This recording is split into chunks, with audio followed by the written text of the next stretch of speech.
சீடை, இனிப்பு மற்றும் கார வகைகள். இந்த சுவையான உணவை எளிதாக எப்படி தயாரிப்பது என்று பார்ப்போம். சீடை என்பது அரிசி மாவு மற்றும் பருப்பு மாவில் இருந்து செய்யப்படும் ஒரு பாரம்பரிய தென்னிந்திய சிற்றுண்டியாகும்.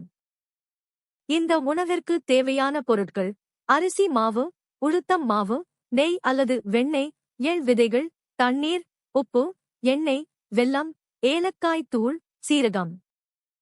படி 1. அரிசி மாவு மற்றும் உளுத்தம் பருப்பு மாவு இரண்டையும் தனித்தனியாக அடுப்பை குறைந்த தீயில் வைத்து மணம் வரும் வரை சுமார் 5 முதல் 7 வரை நிமிடங்கள் வறுக்கவும். அவை நன்றாக ஆறட்டும். படி 2.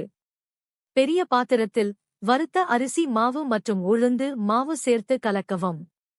எள், உப்பு மற்றும் நெய் வெண்ணெய் சேர்க்கவும். இந்த கலவை ரொட்டித் தூளை போல் ஆகும் வரை விரல் நுனிகளால் நன்கு கலக்கவும். படி 3. இனிப்பு சீடை, வெல்ல சீடை செய்வதற்கு மற்றொரு சிறிய வாணலியில் வெல்லத்தை சில தேக்கரண்டி தண்ணீருடன் குறைந்த தீயில் உருக்கவும். மாசுகளை அகற்ற வடிகட்டி அதை கெட்டியான பாகு நிலைக்கு, மென்மையான பந்து நிலை கொண்டு வரவும். மாவு கலவையில் வெல்லப்பாகு மற்றும் ஏலக்காய் தூள் சேர்க்கவும். நன்றாக கலக்கவும். படி 4. சேவரி சீடை, உப்பு சீடை செய்முறை: சீரகம், பெருங்காயம், மிளகாய் தூள் மற்றும் கறிவேப்பிலை பயன்படுத்தினால் ஆகியவற்றை மாவுடன் கலக்கவும். நன்கு கலக்கவும். படி 5. காரத்திற்காக இருந்தால் தண்ணீர் அல்லது இனிப்பு கலவைக்கு மீதமுள்ள தண்ணீரை சிறிது சிறிதாக சேர்த்து மென்மையாகவும் வெடிப்பு இல்லாததாகவும் மாவு பிசைந்து கொள்ளவும். மாவு மிகவும் பிசுபிசுப்பாகவோ அல்லது மிகவும் வறண்டதாகவோ இருக்கக்கூடாது. படி 6. மாரத் துண்டுகளிலிருந்து சிறிய பகுதிகளை எடுத்து அவற்றைச் சிறிய, மென்மையான உருண்டைகளாக உருட்டவும். அவற்றின் மேற்பரப்பில் விரிசல்கள் இல்லை என்பதை உறுதிப்படுத்தவும்.